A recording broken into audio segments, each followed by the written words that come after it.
Good morning students, welcome to the chemistry world. Chemistry की दुनिया में भाई आज क्या पढ़ने का है। तो अपनी चौपड़ी में जे लखाण संबंधित प्रश्नों आप्या छे ए लखाण संबंधित प्रश्नों सॉल्व करी दईए। टेक्स्ट बुक में लखाण संबंधित दाखलाओ जे आप्या छे ते सॉल्व करिए। 3.4 नंबर नो क्वेश्चन छे कि pH 10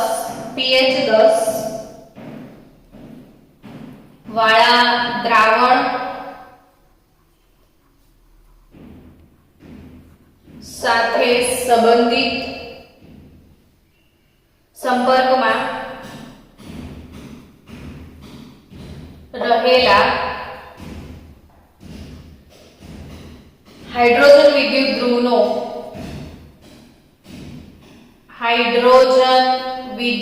ध्रुवनो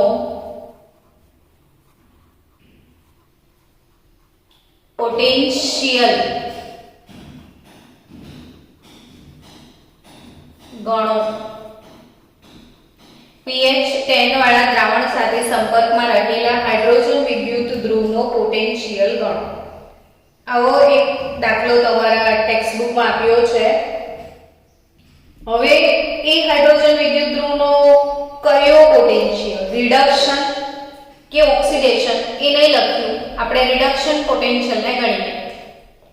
रिडक्शन મળશે તો रिडक्शन નું ચિહ્ન બદલી નાખો તો એ ઓક્સિડેશન થઈ જાય। તો આમાં બી ધ્યાન આપજો।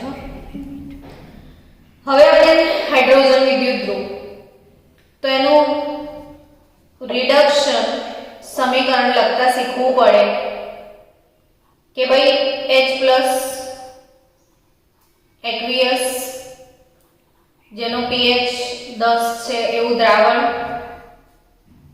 1 ઇલેક્ટ્રોન મેળવશે અને હાફ મોલ H2 ગેસ એમાં કન્વર્ટ થશે। रिडक्शन એટલે શું તો કે ઇલેક્ટ્રોન મેળવવાની ઘટના। તો હાઇડ્રોજન માટે રિડક્શન સમીકરણ લખતા નહીં આવડે તો પોટેન્શિયલ કઈ રીતે ગણીશું। તો રિડક્શન એટલે કઈ રીતે લખશું H+ एक्वियस 1 ઇલેક્ટ્રોન મેળવશે, આ પ્લસ અને માઈનસ ન્યુટ્રલ થયો એટલે હાઇડ્રોજન ગેસ મળે તમને અડધો મોલ। આ ઇક્વેશન માટે નન્સ્ટ સમીકરણ કઈ રીતે લખાશે તો કે EH+ ઓબ્લિક હાફ H2 બરાબર E note H+ oblique half H2 minus 0.059 સૂત્ર મળે થઈ ગયું છે 0.059 upon n log નિપજની સાંદ્રતા upon પ્રક્રિયકની સાંદ્રતા। નિપજ તો અહીંયા ગેસ છે, ગેસને સાંદ્રતા ના હોય દબાણ હોય, દબાણ માટે કઈ આપ્યું નથી એટલે આપણે 1 બાર ગણી લેવાનું તો 1 ના છેદમાં H+ ની સાંદ્રતા। આ H+ ની સાંદ્રતા એવું લખવું પડે। હવે બાળકો H+ ની સાંદ્રતા આપી નથી તો કંઈક તો આપ્યું જશે ને, એ તમને આપી છે pH। તો pH શોધવાનું સૂત્ર બોલો ચલો। હવે pH કઈ રીતે શોધી શકાય તો minus log concentration of H+। Okay ભાઈ કેટલી pH આપી છે 10 તો 10 બરાબર માઈનસ log concentration H+ એવું કહેવાય। સારું દેખાય છે ઓકે -10 વિડિયો ચાલુ છે -10 બરાબર log concentration of H+ આવું કહેવાય। તો આપણે H+ જોઈએ છે, log ને હટાવવાનો છે। log કઈ રીતે હટે તો કે એન્ટી log લઈએ તો log નીકળી જાય। તો આનો મતલબ શું થાય કે H+ બરાબર log પેલી બાજુ જાય તો સમજો કે એન્ટી log -10। તો આ એન્ટીલોગ -10 એટલે 10 ની ઘાત -10. કઈ રીતે તો યાદ રાખજો, તમને એવું લખીને આપે કે એન્ટીલોગ 2, તો એનો અર્થ એવો થાય કે 10 ની ઘાત 2. એન્ટીલોગ -2 એવું કે તો એનો અર્થ એવો થાય 10 ની ઘાત -2. એન્ટીલોગ -a કે તો 10 આવું મતલબ થાય. એટલે અહીંયા એન્ટીલોગ -10 તો 10 ની -10 ઘાત આવો અર્થ નીકળે. એટલે તમારી પાસે કન્સન્ટ્રેશન આવી ગઈ. ચલો હવે એની કિંમતો મૂકો. તો E0 H+/H2 પ્રમાણિક હાઇડ્રોજન વિદ્યુત ધ્રુવ કહેવાય. પ્રમાણિક છે. 0 નો લેબલ પ્રમાણિકને લાગે એટલે પ્રમાણિક પોટેન્શિયલ 0.0 વોલ્ટ હોય. -0.059 upon n એટલે કેટલા મોલ ઇલેક્ટ્રોનનો ફેરફાર છે તો કે 1 મોલ.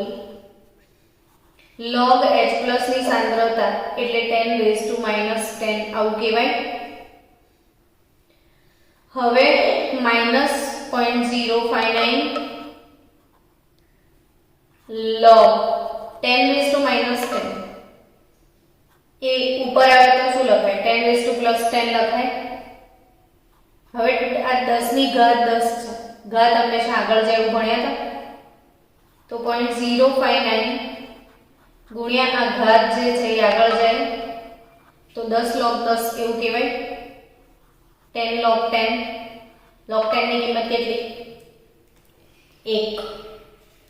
તો તમારી વેલ્યુ શું આવે છે? -0.059 into 10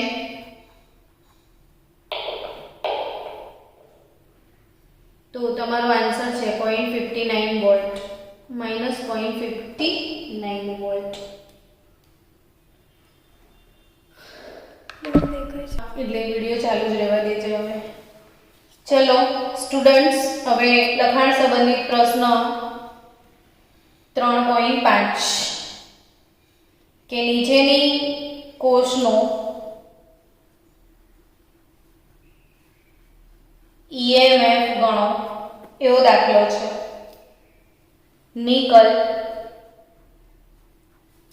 twice Ag plus 0.002 molar gives Ni plus 2 0.160 molar plus 2 Ag. E0 cell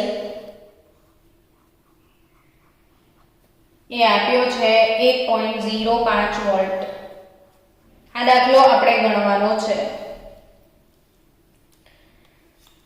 અહીંયા EMF ગણવાનો છે. નન્સ્ટ સમીકરણ લાગશે કારણ કે તમને બંને બાજુ સાંદ્રતા 1 મોલર નથી. આ બિન પ્રમાણિત કોષ છે ને બિન પ્રમાણિત કોષનો EMF ગણવા માટે પહેલા હંમેશા એનોડ અને કેથોડ ઇક્વેશન લખવા પડશે. ચલો એનોડ કેથોડ ઇક્વેશન લખાવડાવો. કોને આવડે છે? એનોડ કોણ બનશે? તો કે એનોડ એ કે જેનો ઓક્સિડેશન થાય એટલે નિકલ થી નિકલ +2 એટલે Ni gives Ni +2 ઇલેક્ટ્રોન. આ એનોડ થયો. કેથોડ કોણ બનશે? તો 2Ag +2 ઇલેક્ટ્રોન gives 2Ag. આ કેથોડ બને છે. હવે ઓવરઓલ રાસાયણિક પ્રક્રિયા લખી દઈએ તો નિકલ 2Ag+ સાંદ્રતા 0.002 મોલર gives Ni +2 Ag. આ જે સમીકરણ આપ્યું છે આવી ગયું. તમને એનોડ કેથોડ નક્કી કરતા આવડી ગયું. એનોડ નિકલ છે ને કેથોડ સિલ્વર છે.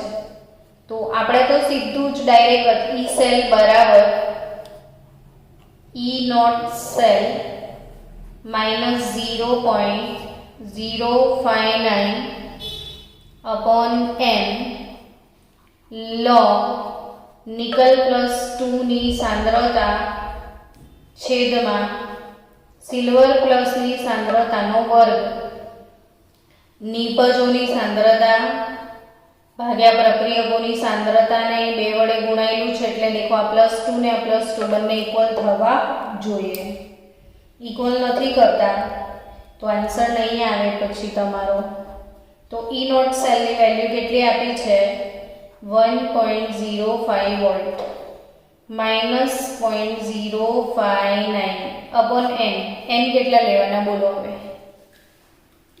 શું હોય છે n? તો કે આ ઇલેક્ટ્રોનની સંખ્યા. એટલે અહીંયા n 2 લેવા પડે તમને. log Ni+2 એની સાંદ્રતા કેટલી છે 0.160 ને Ag નો સ્ક્વેર એટલે 0.02 ને એનું પાછું સ્ક્વેર એટલે 1.05 માઈનસ. હવે થોડું હલકું ફૂલકું કરતા જઈએ. આપણે 0.160 0.002 0.059/2 log 0.160 છે અપોન આને શું લખાય 0.002 હોય તો એવું લખાય ને બાળકો કે 2 × 10⁻³ ઇન્ટુ ફરીથી વર્ગ કરો તો 2 × 10⁻³ આવું લખાશે. એટલે તમને શું મળશે તો કે 1.05 માઈનસ 0.059/2 ગુણ્યા હવે શું કરો 0.160 ડિવાઇડેડ બાય 4 ચાલુ જ રાખવાનું divided by 4 is equal to 0.04 થયું.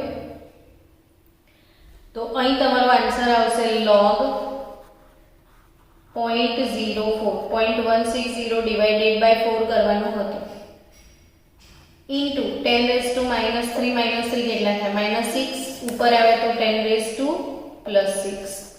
એટલે હવે તમને આ જે વસ્તુ છે ને ખરેખર એ ગણતા આવડે છે કે નહીં એ અગત્યનું છે.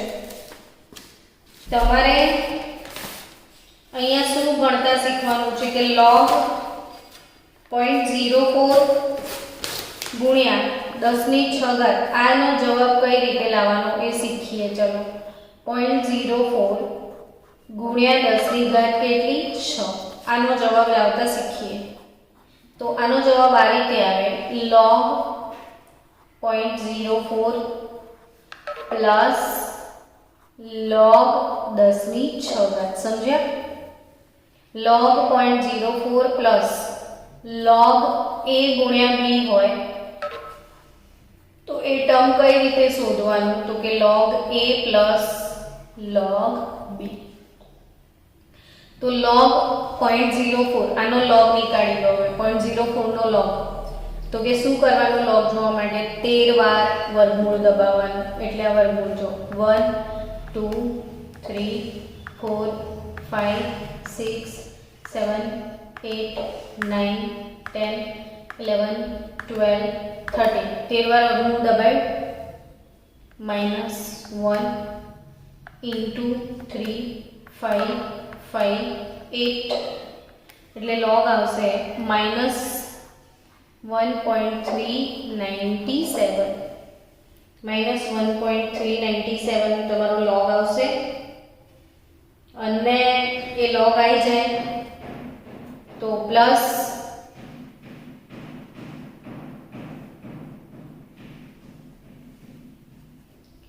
આ 6 જે છે એ અહીંયા આવે તો log 10 બચશે. જે ઘાત છે ને હંમેશા આગળ આવે એટલે 6 અહીં આવશે તો log 10 ની કિંમત 1 થઈ ગઈ. એટલે 6 માઈનસ 1.397 કરી દો એટલે 4. 64 તો શું જવાબ આવશે 4.64 એટલે 1.05 માઇનસ 0.059/2 ઇન્ટુ 4.64 અલ્ટિમેટ આન્સર છે આપણો. હવે સાદું રૂપ આપી દો 4.64 ઇન્ટુ 0.059 divided by 2 तो 0.136 0.13 આવશે તો 1.05 માઈનસ 0.13 અને 1.05 માઈનસ 0.13 એટલે 0.92 વોલ્ટ આ તમારો જવાબ. તો ગણી નાખો આ દાખલો. લખાણ સંબંધિત પ્રશ્નો 3.5 આપણે ગણ્યો, આના પહેલા 3.4 આપણે ગણ્યું, તો 3.5 3.4 હવે આપણે સોલ્વ કરીશું 3.6.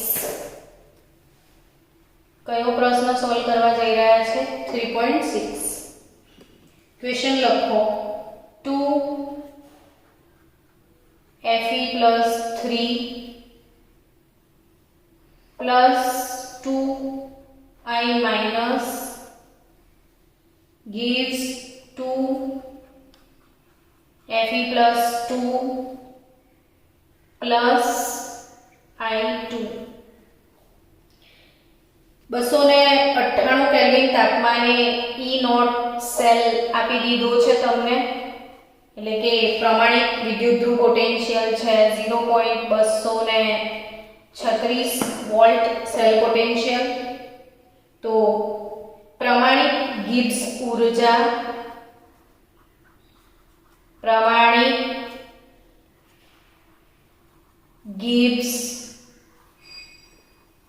ઊર્જા તથા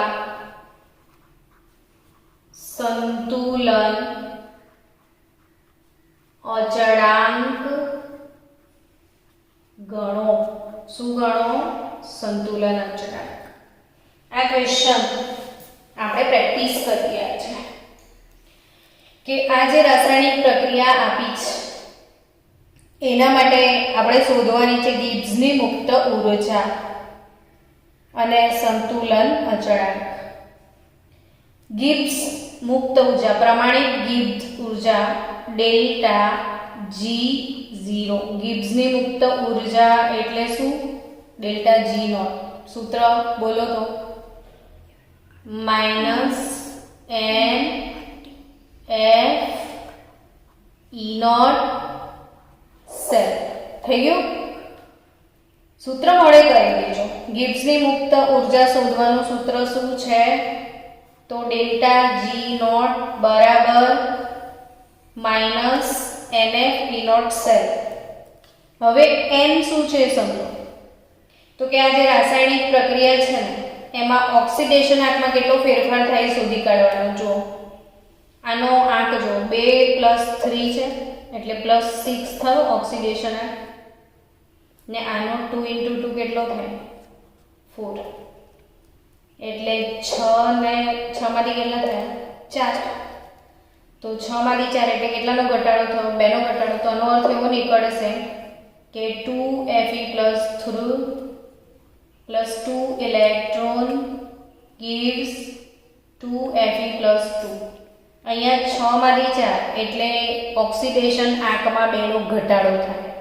આનો અર્થ એવો થાય કે એણે 2 મોલ ઇલેક્ટ્રોન મેળવ્યા છે, એટલે 2 નો ઘટાડો, અને અહીંયા -2 અને અહીં 0, તો આ 2 નો વધારો છે.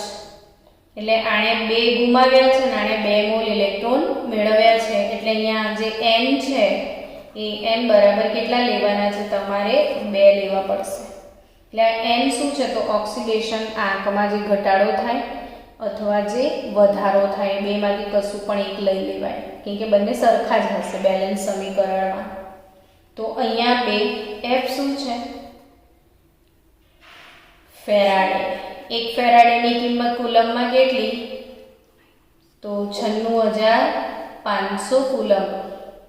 તો 1 ફેરાડે બરાબર 96500 કુલમ.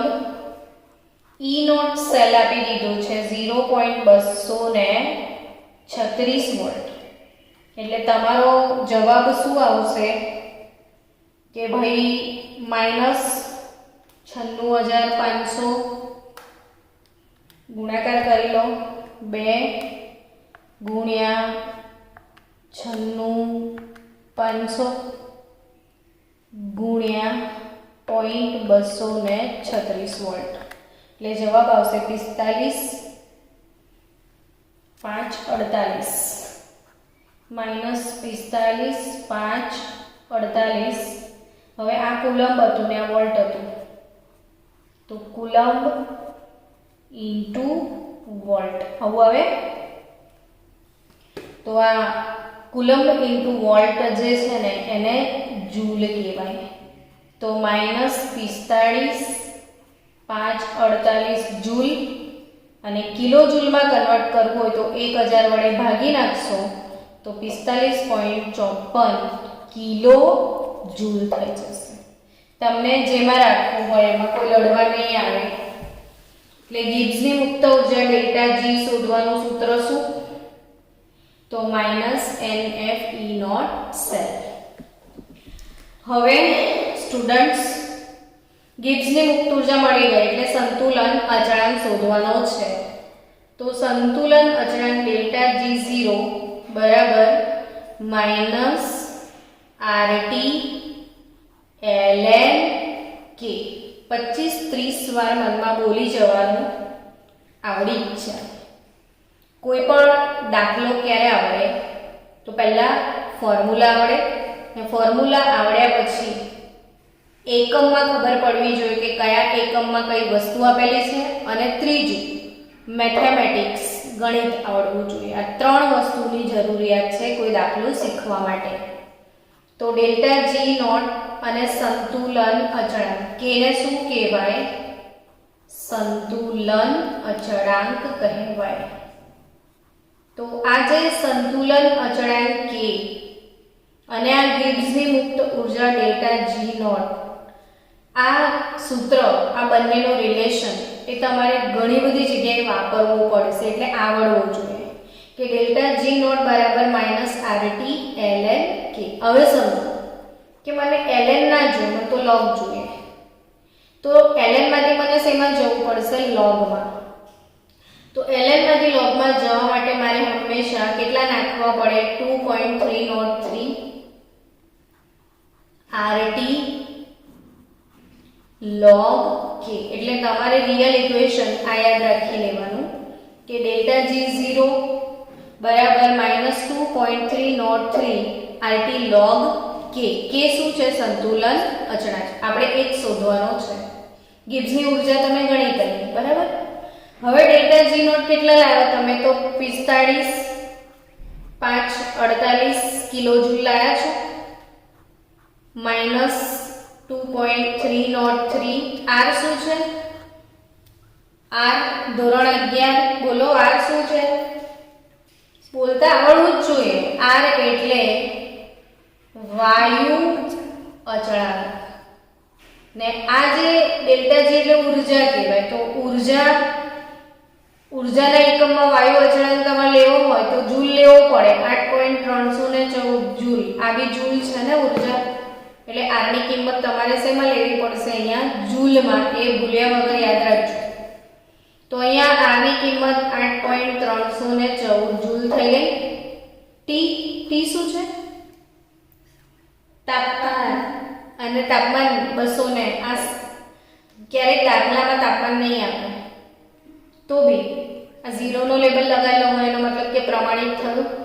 તો પ્રમાણિત તાપમાન કેટલું છે? 298 કેલ્વિન ઇન્ટુ log K. આવું મળ્યું તમને? એટલે હવે તમે log K ને સૂત્ર કરતા બનાવી દો તો બધી જ કિંમતોનો ભાગાકાર કરવાનો છે કે 45,548 ભાગ્યા 2.303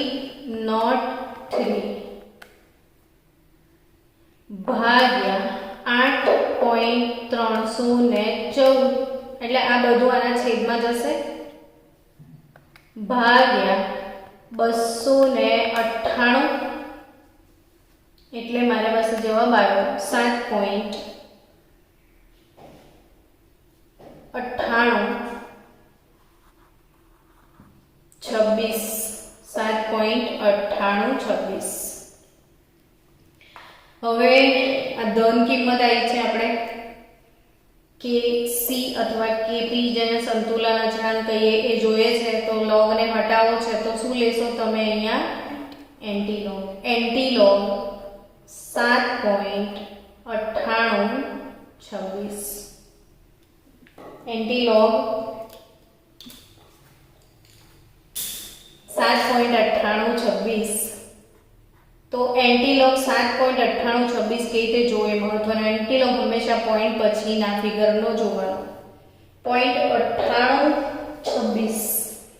જો તમને પેલું ટેક્સ્ટ બુક વાળી પાછી શીખવાડું કે 0.98 એન્ટીલોગ પોઈન્ટ પછી જોવાનું, તો તમને ક્વેશ્ચન થશે 7 નું શું, તો પોઈન્ટ પહેલા જે આંકડો છે એ 10 ની ઘાતમાં જાય એટલે 10 ની ઘાત 7. હવે 0.9826 એટલે તમને અહીંયા 0.98 દેખાશે, તો 9826 એટલે 98 નું 2 માં દેખવાનું.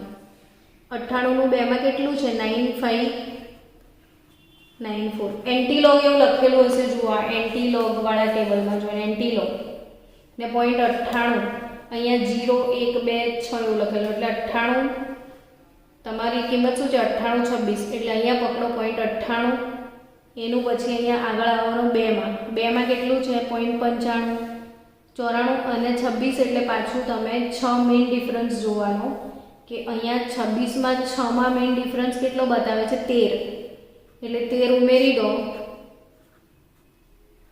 તો 9607 થાય. તો 9607 એટલે 9607 ને એક આંકડા પછી પોઈન્ટ કાપી દેશો એટલે 9.6 ગુણ્યા 10 ની 7 ઘાત એ તમારો સંતુલન અચળાંક KC નો જવાબ આવશે. તો સંતુલન અચળાંક KC કેટલો થયો, તો 9.6 ગુણ્યા 10 ની 7 ઘાત. તો આ થયા આપણા લખાણ સંબંધિત 3 પ્રશ્નો. હવે હું તમને હોમવર્ક આપું છું, ધ્યાન આપજો. સ્વાધ્યાય તમારો સ્વાધ્યાય 3 નો દાખલો છે 3.4 અને 3.4 નંબરનો જે દાખલો છે એ આવો જ કસોક છે કે બે પ્રક્રિયાઓ આપી છે ને એ બંને માટે પ્રમાણિક કોષ પોટેન્શિયલ ગણવા કીધો છે. પ્રમાણિક કોષ પોટેન્શિયલ એટલે 3.4 અને પાઠ્યપુસ્તકમાં કોયડો 3.3 આપ્યો છે. કોયડો 3.3 અને સ્વાધ્યાય નો દાખલો 3.4. આ બંને હોમવર્કમાં ગણી નાખજો. હવે ટૂંકમાં આપણે મોટાભાગના દાખલા કરી જ લીધા છે તો એ તમને આવડતા જ હશે, જે તમારે ગણીને મને આપવાના છે. પછી સ્વાધ્યાયનો દાખલો 3.6 એ પણ તમે ગણી નાખજો. ના આવડે તો મને કાલે પૂછજો તો આપણે ગણીશું. તો આપણે આજે આયોનિક ગુણાકારનો એક દાખલો ગણીએ કે ગણી નાખો. આયોનિક ગુણાકાર KW ગણ્યો ને આપણે? હા, ગણ્યો છે. ઓકે, તો હવે આપણે અહીંયા નોન્સ્ટ સમીકરણના દાખલા જે છે એ ઓલમોસ્ટ મેં ગણાયા છે, છતાં બી તમે સ્વાધ્યાયને ચોપડીમાં ગણજો. જે ના આવડે મને પૂછજો. તો આપણે હવે અત્યારે શું કરીએ, તો કોઈ એક MCQ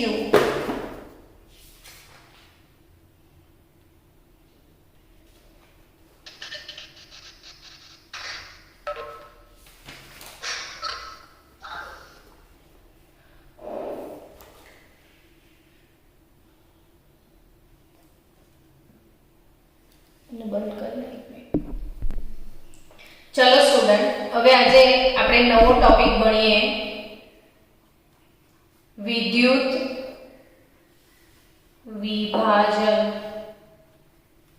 આ એક ઊંધી પ્રક્રિયા છે વિદ્યુત રાસાયણિક કોષથી. આપણે પહેલા જ દિવસે મેં વાત કરી હતી કે જનરલી બે પ્રકારના કોષ અવેલેબલ હોય. એક વિદ્યુત રાસાયણિક કોષ અને બીજો કોષ છે વિદ્યુત વિભાજન કોષ. વિદ્યુત રાસાયણિક કોષ સામે બીજો કયો કોષ છે? વિદ્યુત વિભાજન કોષ. તો કે વિદ્યુત રાસાયણિક જે કોષ છે એનો સિદ્ધાંત શું છે? તો કે એનો સિદ્ધાંત છે વિદ્યુત ઊર્જા નું રાસાયણિક ઊર્જા વિદ્યુત ઊર્જા નહીં રાસાયણિક ઊર્જાનું વિદ્યુત ઊર્જામાં રૂપાંતર. અને આનાથી ઊંધું, વિદ્યુત ઊર્જામાંથી કઈ ઊર્જા મળે? તમને રાસાયણિક ઊર્જા મળશે. આપણે આટલા દિવસથી જે કોષ ભણીએ છીએ ને, ગેલ્વેનિક કોષ અથવા વોલ્ટેઇક કોષ અથવા ડેનિયલ કોષ, એ બધા કોષ કયા કહેવાય? વિદ્યુત રાસાયણિક કોષ કહેવાય. જ્યારે વિદ્યુત વિભાજન કોષ એ આનાથી અલગ જ. તમને બધાને ખ્યાલ હશે કે આમાં જે એનોડ હતો ને એ ઋણ હતો, કેથોડ હતો ને એ ધન ધ્રુવ હોય છે. ધન ધ્રુવ એટલે કેથોડ, ઋણ ધ્રુવ એટલે એનોડ. જ્યારે આમાં એવું નથી. આમાં તમે વિદ્યુત ઊર્જા આપવાના છો એટલે સામેથી એમ કે બેટરી જોડશો તો બેટરીનો આ પોઝિટિવ છેડો, મોટો છેડો હોય ને એ પોઝિટિવ કહેવાય ને નાનો હોય ને એ નેગેટિવ કહેવાય.